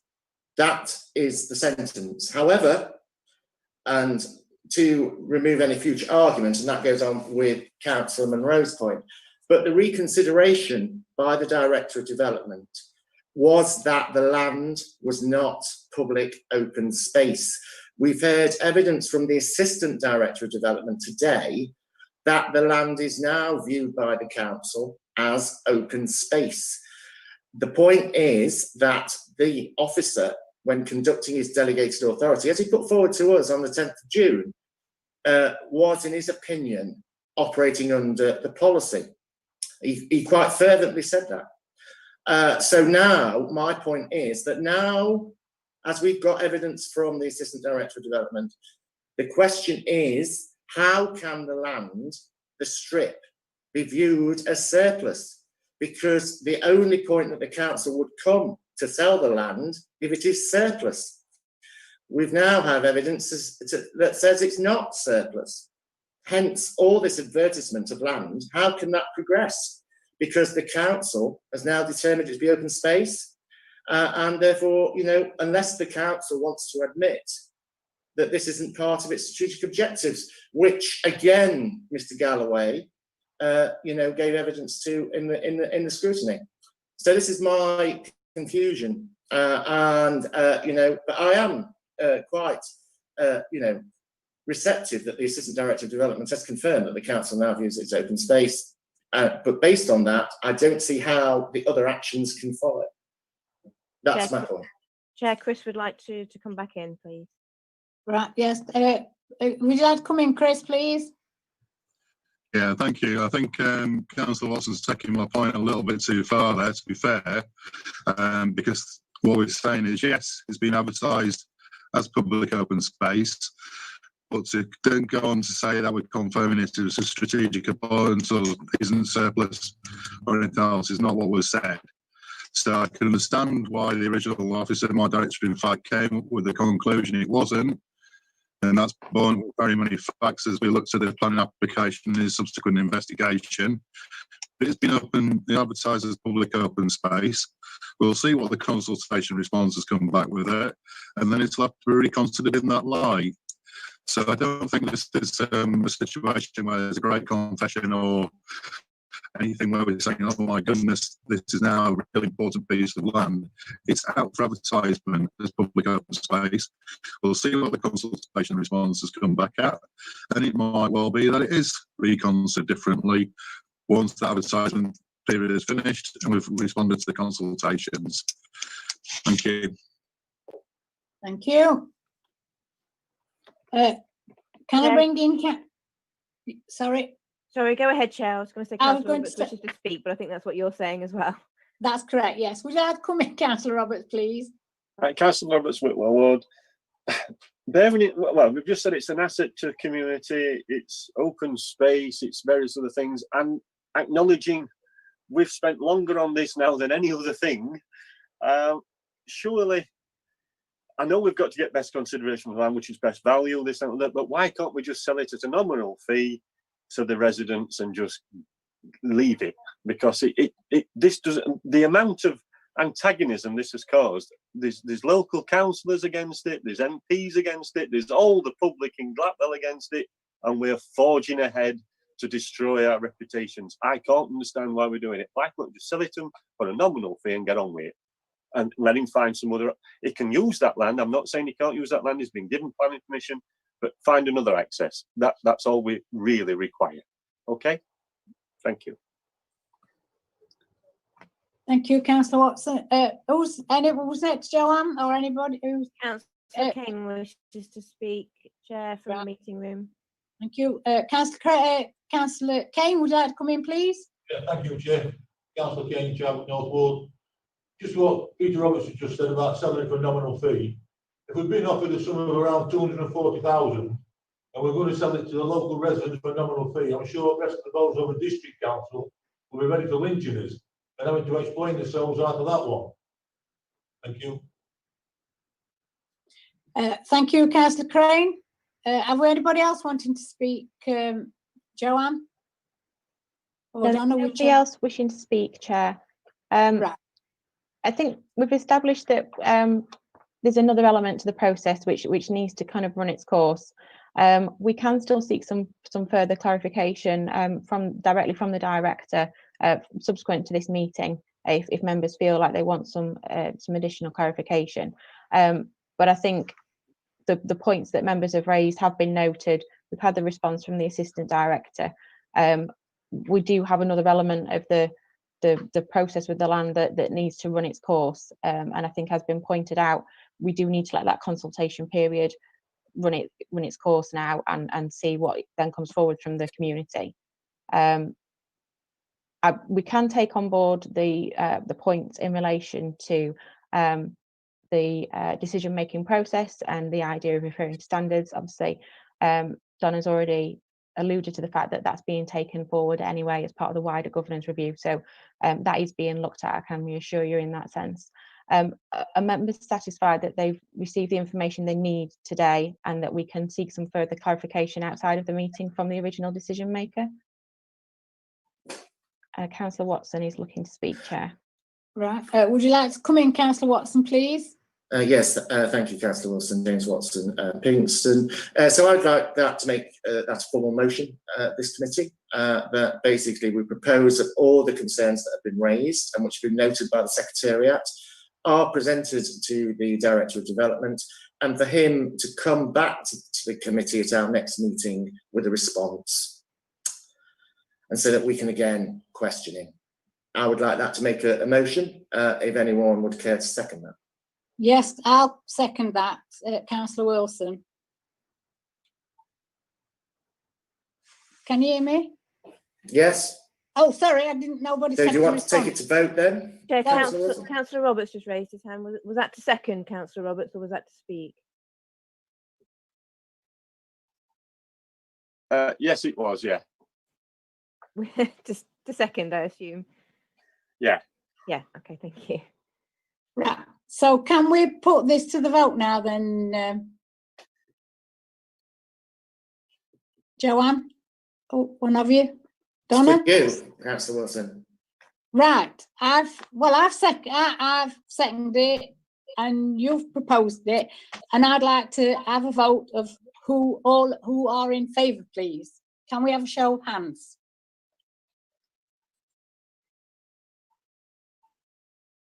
I make that 6, Chair. Right, thank you. Are there any abstentions or are there any against? 1, 2, 3. 3 against, Chair. Thank you. So that's been carried, Chair. Carried. Thank you. Right. Do I believe we will now move to item 9? Excuse me. Chair. Thank you. Thank you, Chris. Apologies accepted. So we are on item 9 now. Is that correct? Yes, Joanne? Chair. Item 9. So it starts on page 46 of the papers, and we're looking at the work programme for the coming year. Looking at page 50 in the table, for the October meeting, we have confirmation that officers from the partnership team will be in attendance to talk to us about the update to the Sustainable Community Strategy.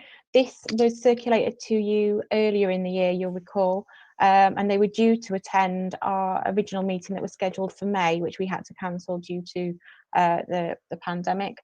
So this is to secure the update around the refresh of the strategy, and also to try to understand some of the activity that's taken place by partnership officers and the organisations within the wider partnership as part of the pandemic, how they've responded, community activity that's taken place, etc. Now, for the October meeting, we were also due to have Carl come back to present the next stages of the revision of the housing strategy and the empty property strategy. I'm conscious from the update we've had from CAF today that there might be slight changes to the timetable for those 2 documents. So I'm going to double check with Carl whether we can still make the October meeting or whether we might need to look at moving those to the November meeting. Later in the year, December, we'll be having a further update around the growth indicators. So that's the second half of the report that you had today from CAF. So while we are still in the process of agreeing a new strategy, the list of performance indicators that you have within your papers today, which start on page 35, we will still endeavour to give you some detail against those indicators while we're in this transition period, so that we're still keeping a handle on what's going on within the district. We've also got performance updates scheduled for December, February and May. And we've initially penciled in December for an update around our activity in terms of the private rented sector. You recall we did some work earlier in the year where we also discussed the activity taking place with Action Housing. So hopefully we'll look to do an update in December as to how that's progressing. Obviously some of that work will have been impacted by COVID and the ability to work on sites, but it's how we're moving forward with that.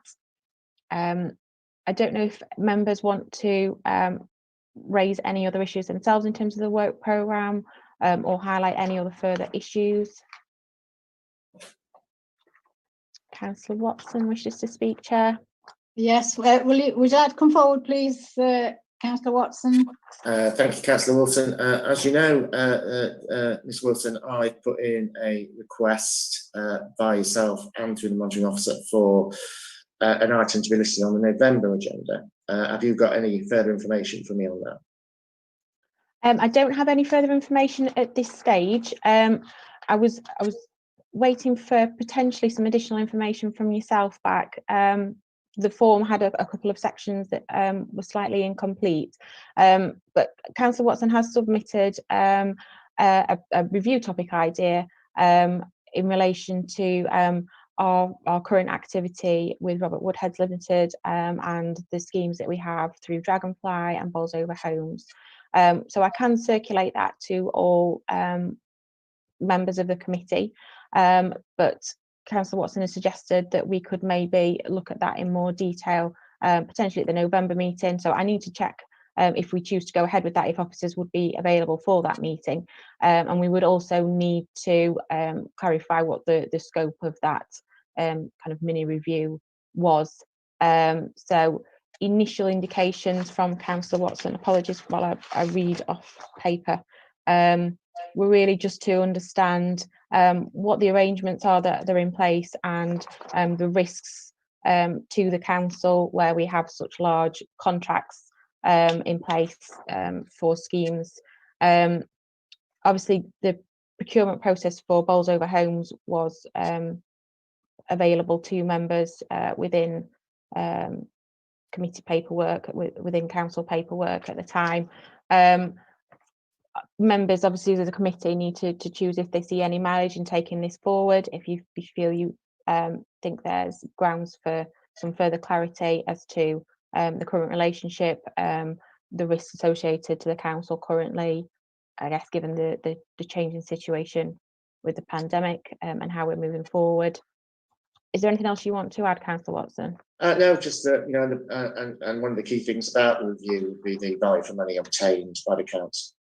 So, you know, there are key things there in that review, which I think is valid. And obviously, you know, I've been guided by the monitoring officer in this case to use the scrutiny procedure rules, you know, and so that's what I've done. But I do think, you know, it is a valuable review topic for this committee to undertake, given the size of the contract and given how it was let. So I hope other people on the committee will support a review too.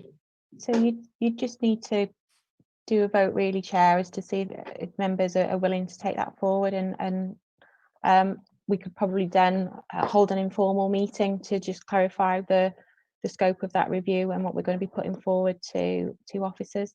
Councillor Tom Munro wishes to speak, Chair. Yes, come forward, Tom, please. Thank you, Chair. Tom Munro, Whitwell Ward.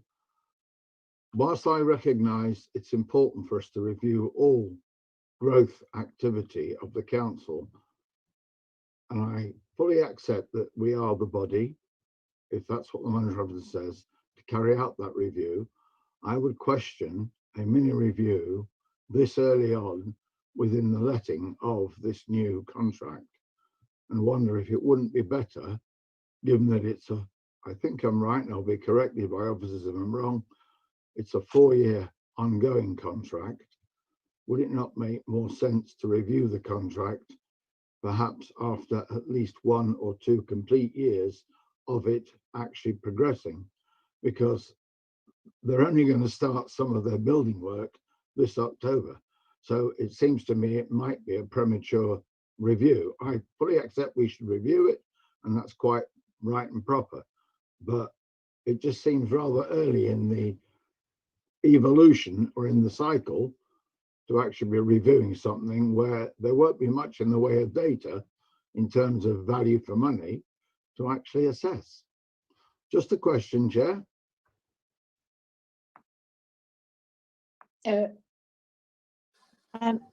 Councillor Kirk wishes to speak, Chair, and possibly Councillor Roberts. I think you had your hand up. Yeah, I did. Yeah.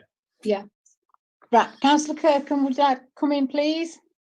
Thanks, Chair. I support what Councillor Watson has proposed, and I also appreciate what Councillor Monroe has said as well. But I think if you know, it's a huge investment for the council, and I think it should be a topic that we keep on the scrutiny panel to-do list. And I think an early meeting will enable us to sort of set some parameters for regular meetings in order to scrutinise this contract. It's a lot of money and there's potentially a lot of risk. You know, looking at what's happened in Glatwell and the controversy there now, that's disrupted certain plans at the council. Potentially there's other issues that need to be considered going forward with this contract as well. If I could just come in, Chair, I think the point by Councillor Kirkham is probably quite valid. You have had updates in relation to how the council is progressing with Dragonfly through the growth strategy, which has come to you every 6 months. But aside from that, the only way you've really had updates as a committee are from the ad hoc presentations that you received previously from the chief exec and the previous head of service. So you haven't actually got a situation where you know you're getting regular updates on that work specifically. So even if we were to do a mini review at this stage, we could use it as a means of determining how regular you will receive information in relation to the schemes as a minimum, and then do something more in depth down the line. It's just to point out what you currently receive and what you could ask for. Councillor Roberts still wishes to speak. Oh yeah, Councillor Roberts. Sorry, Councillor Roberts. No, yes. Yeah. Tom's mentioned value for money. A lot of the residents in Whitwell are concerned that it's not promoting value for money and would like a review into how the assessment has been made on whether these properties are. We know one at Dole's Lane. It's very expensive, and we've had a private contractor come in and they said could do it half of the cost. So they are concerned and they would like more information, I think. So a review would be good for me. Thanks. Joanne, do you want to come in? I think it's probably really just to take it to a vote, Chair, and then we may need to consider staying on once the live stream ends to run a short informal meeting to maybe agree a scope for that review if it goes forward. If you want to take a vote, Chair. Yeah, right, yes. If that's the committee's wish, we will take a vote on this issue.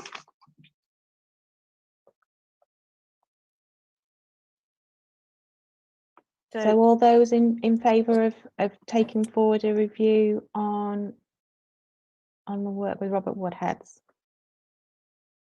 Make that 4. Yeah. Yeah. Any against? That's 1. And any abstentions? That's 3. That's carried, Chair. Thank you. Joanne, would you like to come back in? Yes, Chair. So it's just to move the recommendations on the work programme report on page 47 at 6.1. We just need a mover and a seconder. Councillor Wilson will move it. And have we got a seconder? Councillor Robert. Chair. Thank you. Can I ask for all in favour? Unanimous, Chair. Oh, right, lovely, thank you. So that's agreed. And where are we going next? So that concludes the agenda, Chair. Right. So Thank you. I'll ask for the live stream to be concluded in just a moment. Just thank the members of the public who've watched the meeting with us today or watching it back. And then once the live stream is concluded, Chair, we can discuss the informal part of the meeting. Right, thank you for that. Apologies, Chair, but I'll have to go now. Thank you, everybody. Thank you, Trish, for joining us.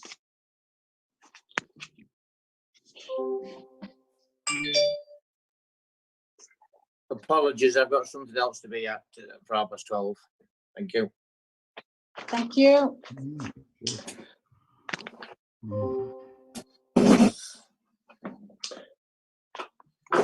Given committee members are leaving, Ms Wilson, the stuff that I circulated to you is the basis of what I'm going to talk about. Is there any, we have got people here because this is a scoping exercise. Is there any, sorry, can you not hear me? Scrutiny's still live, Chair. Oh, yes, Going Chair. on while the scrutiny's still live. We are, Chair. Sorry, I'm still waiting for it to be confirmed that the live stream hasn't been taken.